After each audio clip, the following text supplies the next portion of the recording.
নমস্কাৰ বন্ধুসকল, আজি আমি যিখন দেশৰ কথা আলোচনা কৰিম সেই দেশখনত পইচাৰ বৰষুণ হয় বুলি কোৱা হয় আৰু সেই দেশখন হ'ল ফিফা ৱৰ্ল্ড কাপ হোষ্ট কৰা দেশবিলাকৰ ভিতৰত আটাইতকৈ সৰু দেশ কাটাৰ।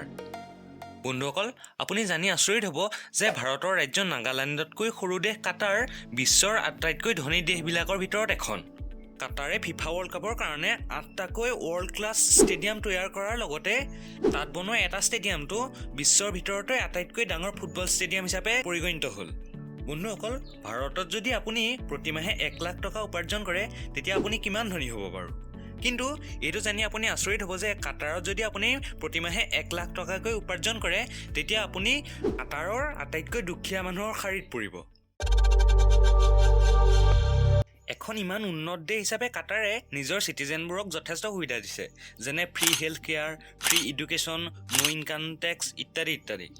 কাটাৰ এখন উন্নত দেশ হয়, কিন্তু যেতিয়া ৱৰ্ল্ড কাপৰ ষ্টেডিয়াম বনাবলৈ বা আন সকলো ডাঙৰ ডাঙৰ মেগা প্ৰজেক্টবিলাকৰ কাৰণে কাটাৰক লাখ লাখ বনোৱাৰ প্ৰয়োজন হ'ল, তেতিয়া কাটাৰে ইণ্ডিয়া, নেপাল, বাংলাদেশ, পাকিস্তান আদি দুখীয়া বা উন্নয়নশীল দেশবোৰৰ পৰা লাখ লাখ বনোৱা কাটাৰলৈ নিবলৈ ধৰিলে। গভাৰ্ণমেণ্টে তাত এটা ছিষ্টেম ইণ্ট্ৰডিউচ কৰিলে। এই ছিষ্টেমটোৰ নাম হ'ল কাফালা ছিষ্টেম।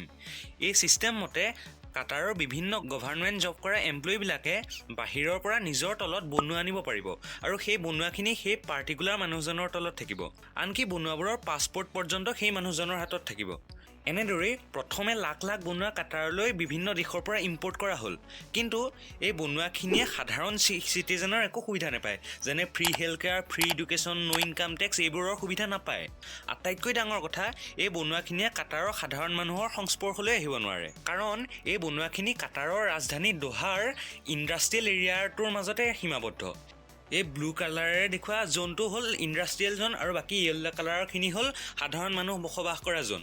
গতিকে এই ব্লু কালাৰৰ জোনটোৰ মাজতে সেই বনোৱাবোৰ সীমাবদ্ধ হৈ থাকিব লাগিব। আৰু ইমান কম ঠাইত ইমান সৰহ মানুহ থাকিব লগা হোৱাৰ কাৰণে এটা সৰু ৰুমতে 10ৰ পৰা 12জনলৈকে মানুহ শুব লগা হয়। এই মানুহখিনি তাত যথেষ্ট কষ্টত আছে। জনি হেৰিছ নামৰ ইউটিউবাৰজনৰ টীমে তাত লোৱা কিছুমান ইণ্টাৰভিউৰ মতে তেওঁলোকৰ ছেফটিৰ কাৰণে পিন্ধা জোতাবোৰ এই উৎকট গৰমত ঘামেৰে ভৰি যায় আৰু ইমান আনকমফৰ্টত কাম কৰাৰ কাৰণে এতিয়ালৈকে কাটাৰত প্ৰায় 6500জন মাইগ্ৰেণ্ট ৱৰ্কাৰৰ মৃত্যু হৈছে। আটাইতকৈ ডাঙৰ কথা, এই বনোৱাবোৰে তেওঁৰ মালিকৰ অনুমতি অবিহনে কাম এৰি আহিবও নোৱাৰে।